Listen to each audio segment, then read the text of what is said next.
Arrhenius rule. During any organic reaction, if an intermediate is formed, a rate determining step, then stability of intermediate will decide the formation of the major product. Greater is the stability of intermediate, major is the corresponding product, and the stability of intermediate is generally decided by resonance, hyperconjugation, and inductive effect. This rule is given by me, and it is very much important for deciding what is the product in any organic reaction. ये एक ऐसा rule है जिस rule के अंदर organic के nearly all rules included हैं, चाहे मार्कोनिकॉफ हो, एंटी मार्कोनिकॉफ हो, सैडजॉफ हो, हॉफमैन हो।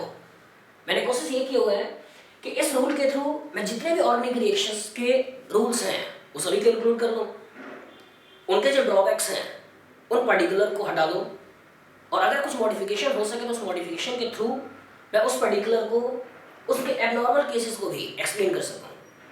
तो उसमें मैंने देखा कि हर जगह हर केमिकल रिएक्शन के बीच से कहीं ना कहीं इंटरमीडिएट्स हैं।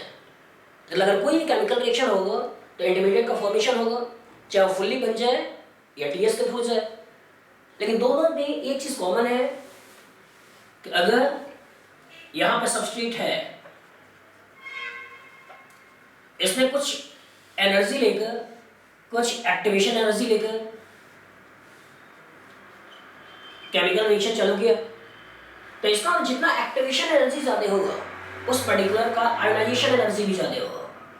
मतलब अगर इस पोजीशन पे इंटरमीडिएट बनता है, लेट इट बी या अल्काइल हाइड्राइड, इस पर्टिकुलर बॉन्ड को तोड़ने में कुछ एनर्जी लगी, तो इसका एक्टिवेशन एनर्जी है।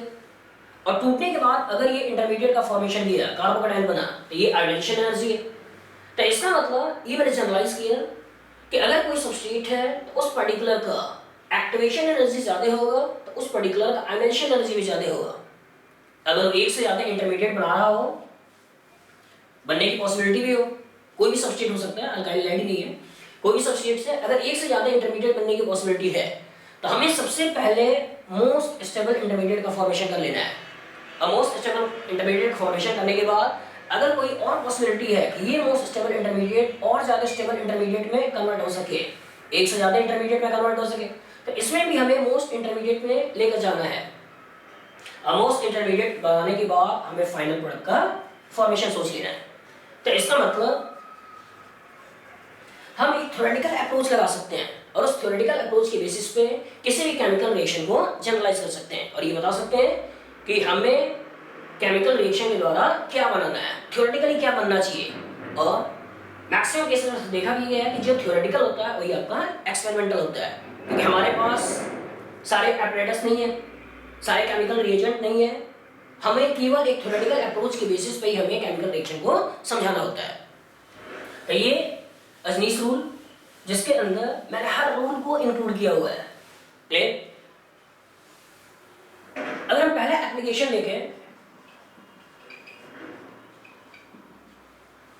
तो मैं यही कहूंगा, it is used to explain all the general rules of organic chemistry. Organic chemistry मतलब इसने ऑर्गेनिक केमिस्ट्री के जितने भी जनरल रूल्स हैं उसका अपने अंदर इंक्लूड किया हुआ है। Clear? Such as Markovnikov rule,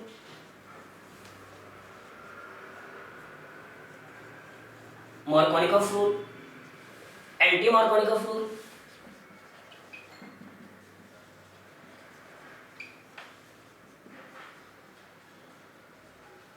Saytzeff rule,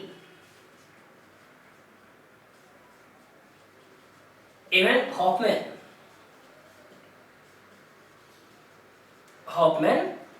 rule. मतलब इसने ऑर्गेनिक के जितने भी रूल्स हैं, चाहे वो सैडजॉफ हो, चाहे हॉफमैन हो, चाहे मार्कोनिकॉफ हो, चाहे एंटी मार्कोनिकॉफ हो, सबको उसने अपने अंदर ले रखा है, उनके ड्रॉबैक्स को मॉडिफाई कर रखा है। अगर हम मार्कोनिकॉफ रूल के बारे में सोचें, व्हाट इज मार्कोनिकॉफ रूल, तो मार्कोनिकॉफ ने ये कहा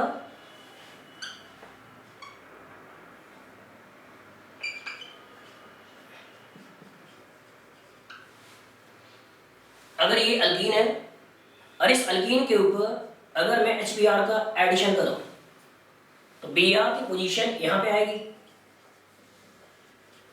और H की पोजीशन यहां पे आएगी। तो मैंने ऐसा जनरलाइज किया और ये कहा कि व्हेन अनसिमेट्रिकल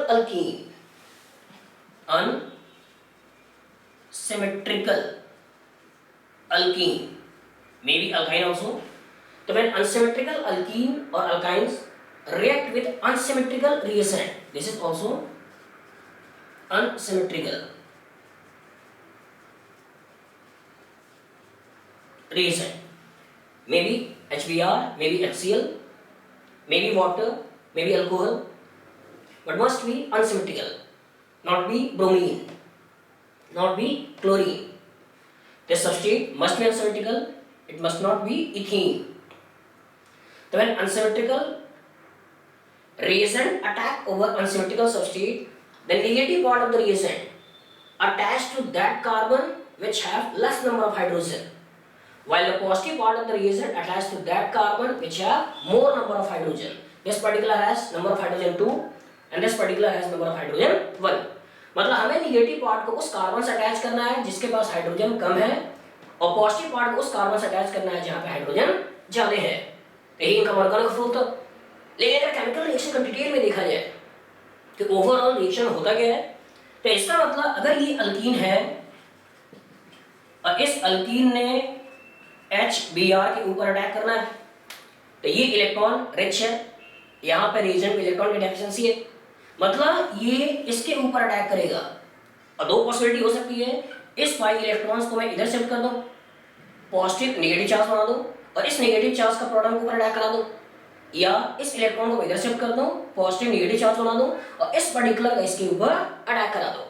तो थ्योरेटिकली अगर सबस्ट्रेट यहां था, अगर सबस्ट्रेट यहां है और दो इंटरमीडिएट बनने की पॉसिबिलिटी है, एक इंटरमीडिएट यहां पे कार्बोकेटायन बने और एक इंटरमीडिएट यहां पे कार्बोकेटायन बने, बनाते हैं। एक केस में CH3 CHH CH2 प्लस और दूसरे केस में CH3 CH प्लस और CH3। इसका मतलब कि अगर प्रोटॉन ने यहां पे अटैक किया तो ये इंटरमीडिएट बना और अगर प्रोटॉन ने यहां पे अटैक किया तो ये इंटरमीडिएट बना। तो दो इंटरमीडिएट बनने की पॉसिबिलिटीज हैं। मतलब अगर इस पर्टिकुलर की स्टेबिलिटी देखें तो दो हाइपर कंजुगेशन एक इंडक्टिव इफेक्ट है और इस पर्टिकुलर की स्टेबिलिटी देखें तो 3 हाइपर कंजुगेशन यहां से 3 हाइपर कंजुगेशन यहां से, मतलब 6 हाइपर कंजुगेशन और 2 इंडक्टिव इफेक्ट हैं। मतलब ये पर्टिकुलर मोर स्टेबल है और ये पर्टिकुलर लेस स्टेबल है। तो इसका मतलब कि अगर किसी केमिकल रिएक्शन से एक से ज्यादा इंटरमीडिएट बनने की पॉसिबिलिटी है तो उस केस में जो मोर स्टेबल कार्बोकेटायन होगा उसके फॉर्मेशन के बारे में सोचना है, जो लेस स्टेबल कार्बोकेटायन होगा उसके फॉर्मेशन के बारे में नहीं सोचना है। तो इसका मतलब कि अगर H+ का अटैक होने वाला होगा तो उससे जो कार्बोकेटायन जनरेशन होगा वो ये वाला होगा, इसका फॉर्मेशन नहीं होगा। अब एक बार कार्बोकेटायन बन गया, ये इलेक्ट्रॉन डेफिशिएंट है, तो सिस्टम में जो भी न्यूक्लियोफाइल होगा that nucleophile will attack over this positive centre and give the final product. मतलब एक बार जब कार्बोकेटायन का जनरेशन हो गया तो उस पर्टिकुलर कार्बोकेटायन के ऊपर न्यूक्लियोफाइल का अटैक होगा और न्यूक्लियोफाइल का अटैक करने के बाद इस प्रोडक्ट का फॉर्मेशन कर लेना है। मतलब Markovnikov rule is based on the stability of carbocation. मतलब कार्बोकेटायन जितना ज्यादा स्टेबल होगा उसी के ऊपर न्यूक्लियोफाइल का अटैक होने वाला है। अगर ये कार्बोकेटायन अनस्टेबल होता तो उस केस में न्यूक्लियोफाइल का अटैक इस कार्बन में नहीं होता बल्कि दूसरे कार्बोकेटायन के ऊपर होता। हो सकता है ये कार्बोकेटायन ज्यादा स्टेबल हो, तो ये कार्बोकेटायन ज्यादा स्टेबल होता तो न्यूक्लियोफाइल का अटैक यहाँ पे होता। लेकिन इस केस में ये वाला कार्बोकेटायन लेस स्टेबल है और ये वाला कार्बोकेटायन मोर स्टेबल है, तो इसीलिए Br का अटैक यहाँ पे होता है और फाइनल प्रोडक्ट का फॉर्मेशन होता है।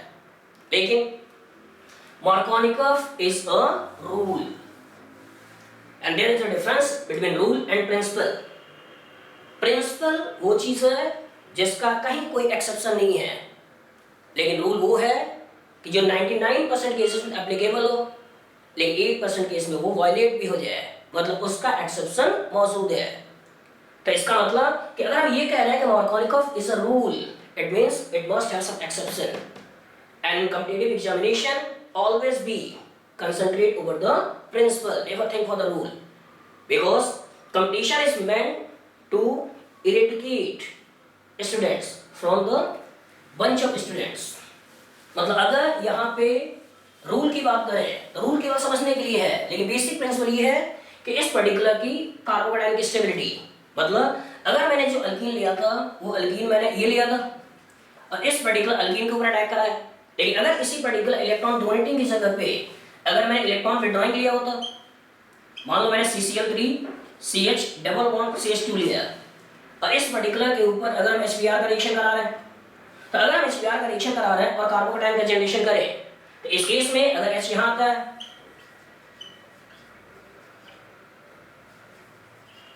तो ये कार्बोकेटाइन बनेगा, लेकिन अगर H यहां आता है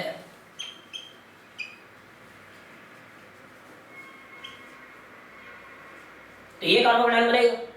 और इस CCl3 का माइनस आई बहुत ज्यादा स्ट्रॉन्ग होगा, लेकिन इस CCl का माइनस आई इस पर्टिकुलर कार्बन तक काफी वीक होगा, मतलब ये लेस स्टेबल है और ये मोर स्टेबल है। तो इसका मतलब अगर ये मोर स्टेबल कार्बोकेटाइन है तो it means nucleophile Br negative का अटैक हमें इसके ऊपर कराना है, और इसके ऊपर कराने के बाद फाइनल जो प्रोडक्ट सोचना है वो हमें ऐसा सोचना है। तो इसका मतलब इस केस में इलेक्ट्रॉन रिच न्यूक्लियोफाइल ने अटैक उस कार्बन के ऊपर किया हुआ है जहां पे हाइड्रोजन ज्यादा है, और पॉजिटिव सेंटर ने वहां पे अटैक किया हुआ है जहां पे हाइड्रोजन कम है। तो इसका मतलब this concept is against the Markovnikov rule. इसका मतलब कि मार्कोनिकॉफ रूल केवल और केवल वहां पे एप्लीकेशन में आएगा जहां पे सिस्टम इलेक्ट्रॉन डोनेटिंग ग्रुप लगे होंगे, कि अगर electron donating group is attached to alkene, in that case this carbocation is stable, और अगर ये कार्बोकेटाइन स्टेबल है तो मार्कोनिकॉफ रूल का एप्लीकेशन है। लेकिन अगर हमने इलेक्ट्रॉन विड्रॉइंग ग्रुप लगा दिया, अगर हमने इलेक्ट्रॉन विड्रॉइंग ग्रुप लगा दिया तो इलेक्ट्रॉन विड्रॉइंग ग्रुप लगने के कारण ये कार्बोकेटाइन अनस्टेबल होगा, और अगर ये कार्बोकेटाइन अनस्टेबल होगा तो इसका मतलब यहाँ पे फॉर्मेशन हमें नहीं सोचना है, इसके ऊपर फॉर्मेशन सोचना है, और इसके ऊपर फॉर्मेशन के बाद न्यूक्लियोफाइल का अटैक होना और फाइनल प्रोडक्ट का फॉर्मेशन होना। Important part is this, Markovnikov is a rule and it is only used for those alkenes or alkynes which have attachment of electron donating group, but it is exceptional in case of attachment with electron withdrawing group। मतलब electron withdrawing के case में हमें ऐसा कोई Markovnikov rule का application नहीं सोचना है। यही केस ऐसा भी हो सकता है कि अगर मैं सिस्टम में रेजोनेंस की स्टेबिलिटी सोचूं, मतलब अगर इलेक्ट्रॉन डोनेटिंग ग्रुप लगा है लेकिन वो रेजोनेंस स्टेबल कर रहा हो, जैसे मान लो मैंने केस ऐसा लिया कि यहाँ पे मैंने लिया CH3O और CH double bond C CH3 और मैंने इस पर्टिकुलर केस के ऊपर HBr का रिएक्शन सोचा। सेम वही दो केस, ये अटैक करे तो अटैक करने के बाद H का अटैचमेंट यहाँ भी हो सकता है और H का अटैचमेंट यहाँ भी हो सकता है। अगर ये H का अटैचमेंट यहाँ पे होता है तो इस केस में CH3O CH2C plus CH3 and CH3 ये कार्बोकेटाइन बनेगा। लेकिन अगर H का अटैक यहाँ होता है इस पर्टिकुलर कार्बन पे तो जो कार्बोकेटाइन हम सोचेंगे वो होगा CH3O CH plus CH CH3 and CH3। तो इस कार्बोकेटाइन के पास 8 हाइपर कंजुगेशन है, 3 इंडक्टिव इफेक्ट है, लेकिन इस पर्टिकुलर कार्बोकेटाइन के पास केवल एक हाइपर कंजुगेशन है लेकिन रेजोनेंस है। इट मींस अगर इसके पास रेजोनेंस है, ऑक्टेट का कंप्लीशन हो रहा है, तो this will be more stable, this will be more stable and this will be less stable।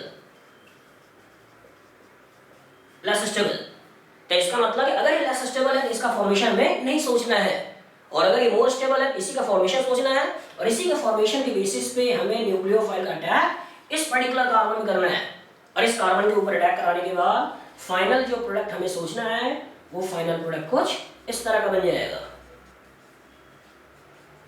इस तरह बन जाएगा। मतलब Markovnikov rule electron donating applicable है अल्कीन्स में, लेकिन उन्हीं अल्कीन्स में एप्लीकेबल है जहां पे केवल और केवल इंडक्टिव इफेक्ट पर हाइपर कंजुगेशन स्टेबिलिटी मिल रही हो। लेकिन अगर कहीं इलेक्ट्रॉन डोनेशन है और ये इलेक्ट्रॉन डोनेशन रेजोनेंस के द्वारा है, प्लस m के द्वारा है, तो उस केस में भी ऐसा हो सकता है कि ये मार्कोनिकॉफ रूल वायलेट हो जाए। लेकिन अगर रजनीश रूल लगाओ, रजनीश रूल ने क्या बोला कि हमें इंटरमीडिएट बनाने हैं, और इंटरमीडिएट बनाने के बाद जो इंटरमीडिएट स्टेबल होगा, पहले वाले केस में भी जो इंटरमीडिएट स्टेबल होगा उसी पर्टिकुलर इंटरमीडिएट के ऊपर रिएक्शन होंगे और रिएक्शन होने के बाद फाइनल प्रोडक्ट का फॉर्मेशन होगा। तो हर केस में आपको दिमाग में रखना है असनीस rule, that is during any chemical reaction, may be chemical reaction due to electrophilic addition, so during any chemical reaction if an intermediate is formed in the rate determining step, then stability of intermediate, this is important factor, stability of intermediate okay, will decide the formation of major product. This will be the major product of the chemical reaction, not the this one. The formation of major product is decided on the basis of stability of intermediate. और stability को मैंने define किसके द्वारा किया, decide किसके द्वारा किया, and decision will be taken with the help of resonance, hyperconjugation and adaptive effect. So this is the tool. This is the tools of organic chemistry. That is resonance, hyperconjugation and adaptive effect. तो मैंने ये बोला कि Markovnikov is a rule और ये केवल applicable है alkenes alkynes जहाँ पे इलेक्ट्रॉन डोनेशन है और वो इलेक्ट्रॉन डोनेशन केवल हाइपरकंजुगेशन और एडaptive effect से है। बहुत ज़्यादा स्ट्रॉन्ग विड्रॉइंग ग्रुप लगा हो उस केस में भी एप्लीकेबल नहीं है। और अगर प्लस m के द्वारा इस पर्टिकुलर को कार्बोकेटाइन को स्टेबिलिटी मिल रही हो तो उस पर्टिकुलर केस में भी Markovnikov रूल वायलेट होगा और Markovnikov रूल का एप्लीकेशन वहां पे नहीं सोचना है। सेकंड एंटी मार्कोनिकॉफ की बात की गई HBr के साथ। ऐसा एक्सपेरिमेंटली देखा गया कि अगर कोई अल्कीन है इस अल्कीन के ऊपर HBr का रिएक्शन कराते हैं और ये HBr का रिएक्शन कराते हैं किसी पर ऑक्साइड के प्रेजेंस में। मान लो मैंने परऑक्साइड लिया R2O2 परऑक्साइड के प्रेजेंस में, तो परऑक्साइड के प्रेजेंस में रिएक्शन कराया गया तो ऐसा देखा गया कि H का अटैचमेंट इस कार्बन पे होता है और Br का अटैचमेंट इस कार्बन पे होता है और अटैचमेंट के बाद जो फाइनल प्रोडक्ट मिलता है वो प्रोडक्ट कुछ इस तरह का होता है। इसका मतलब कि अनसिमेट्रिकल अल्कीन्स के ऊपर जब अनसिमेट्रिकल रिएजेंट का अटैक कराया गया तो हाइड्रोजन का अटैचमेंट उस कार्बन से हुआ जहां पे हाइड्रोजन पहले से कम था और Br का अटैचमेंट उस कार्बन पे हुआ जहां पे हाइड्रोजन पहले से ज्यादा था, तो जो कि Markovnikov रूल का जस्ट अपोजिट है। तो इसी पर्टिकुलर रिएक्शन के नाम पे बोल दिया गया कि this is a anti Markovnikov and this anti Markovnikov concept was given by Kharash, so it is also called as Kharash effect. But in this reaction what actually happens, this peroxide first break to form free radical. This free radical attacks over HBr to generate ROH plus Br free radical, and this Br free radical attacks over this alkene. This Br free radical attacks over this alkene. Then same two possibility, this free radical may attach to this carbon or this free radical may attach to this carbon. अगर Br इस carbon से attach होता है तो उस case में हमें जो प्रोडक्ट का फॉर्मेशन मिलेगा वो प्रोडक्ट का फॉर्मेशन ऐसा होगा, इंटरमीडिएट ऐसा बनेगा। लेकिन अगर Br का अटैचमेंट इस कार्बन पे होता है तो उस केस में हमें जो फ्री रेडिकल मिलेगा वो फ्री रेडिकल कुछ ऐसे होगा। तो इस केस में अगर मैं स्टेबिलिटी देखूं तो ये फ्री रेडिकल केवल एक हाइपरकंजुगेशन एक इंडक्टिव इफेक्ट स्टेबल है, लेकिन ये फ्री रेडिकल 5 हाइपरकंजुगेशन और 2 इंडक्टिव इफेक्ट स्टेबल है। इसका मतलब कि ये लेस स्टेबल है और ये मोर स्टेबल है। तो इसका मतलब अगर ये मोर स्टेबल है तो इसी का फॉर्मेशन होगा, इसका फॉर्मेशन नहीं होगा। और जब इसका फॉर्मेशन होगा तो HOR मतलब ये जो फ्री रेडिकल है वो यहाँ पे अटैक कर लेगा और इसके अटैक के बाद ओवरऑल हमें जो अल्कीन सोचनी है, सॉरी अल्काइल हैलाइड सोचनी है, वो अल्काइल हैलाइड कुछ इस तरह से होगी। तो इसका मतलब कि अगर केमिकल रिएक्शन में एक से ज्यादा इंटरमीडिएट का फॉर्मेशन हो रहे हैं तो जो भी इंटरमीडिएट मोर स्टेबल होगा उसी पर्टिकुलर के ऊपर अटैचमेंट होने वाले हैं और अटैचमेंट के बाद फाइनल प्रोडक्ट का फॉर्मेशन होने वाला है। मतलब during any chemical reaction if an intermediate is formed then stability of intermediate will decide the formation of major product. This is the Asni's rule. It may have some exception. अगर ऐसा हो जाए कि ये फ्री रेडिकल कम stable हो और इस तरह का बनने वाला फ्री रेडिकल ज्यादा स्टेबल हो, मतलब हमें इसका रिएक्शन नहीं सोचना होगा, उस केस में इसका रिएक्शन सोचना होगा। सेम ऐसा ही केस जैसे Markovnikov का था कि अगर मैंने यहाँ पे इलेक्ट्रॉन डोनेटिंग की जगह पे इलेक्ट्रॉन विड्रॉइंग लगा दिया, ये इलेक्ट्रॉन डोनेटिंग है, तो अगर मैंने इलेक्ट्रॉन डोनेटिंग की जगह इलेक्ट्रॉन विड्रॉइंग लगा दिया, मान लो मैंने यहाँ पे यूज कर लिया CH3 की जगह CCl3, सेम रिएक्शन। तो अगर मैंने CCl3 का यूज किया तो क्या हम ऐसा ही प्रोडक्ट सोचेंगे? नहीं, क्योंकि अगर मैंने यहाँ पे CCl3 का यूज कर लिया तो इस केस में जब ये प्रोडक्ट बनेगा, ये बनेगा, तो इनकी स्टेबिलिटी चेक करेंगे। तो इनकी स्टेबिलिटी चेक करेंगे तो ये CH के बगल में CCl3 क्लियर, और यहाँ पे इस कार्बन के बाद मतलब इसका माइनस आई बहुत कम होगा और इसका माइनस आई बहुत ज्यादा होगा, और जब इसका माइनस आई बहुत ज्यादा होगा तो इसका ये पर्टिकुलर लेस स्टेबल है और ये पर्टिकुलर मोर स्टेबल है। और जब ये मोर स्टेबल है तो इट मींस हमें अटैचमेंट इसके ऊपर सोचना है, और अटैचमेंट के बाद जो फाइनल प्रोडक्ट बनेगा वो फाइनल प्रोडक्ट कुछ इस तरह से होगा। मतलब this particular is also a rule not the principle, कि इस केस में भी अगर इलेक्ट्रॉन डोनेटिंग ग्रुप लगे हो, इलेक्ट्रॉन विड्रॉइंग ग्रुप लगे हो, तो उस केस में भी ये वायलेशन होगा। और सेम वही केस कि अगर रेजोनेंस की स्टेबिलिटी कहीं मिल रही हो, कि ऐसा भी हो सकता है कि अगर मैं केस ऐसा लूं जिसमें रेजोनेंस की स्टेबिलिटी आ रही हो, जैसे एक अल्कीन मैंने लिया OCH3 और इससे अटैच कर दिया CH double bond CH3 and CH3, तो और इस केस में अगर मैं HBr का रिएक्शन कराऊं, और HBr का रिएक्शन कराता हूं पेरोक्साइड के प्रेजेंस में, तो इसका मतलब कि अगर मैंने H को यहां जोड़ा और ये फ्री रेडिकल बनाया, क्लियर, H को मैंने यहां जोड़ा और ये फ्री रेडिकल बनाया, तो इसकी फ्री रेडिकल की स्टेबिलिटी ज्यादा होगी, और इसकी फ्री रेडिकल की स्टेबिलिटी ज्यादा होगी, मतलब अटैचमेंट यहां पे होने वाला है।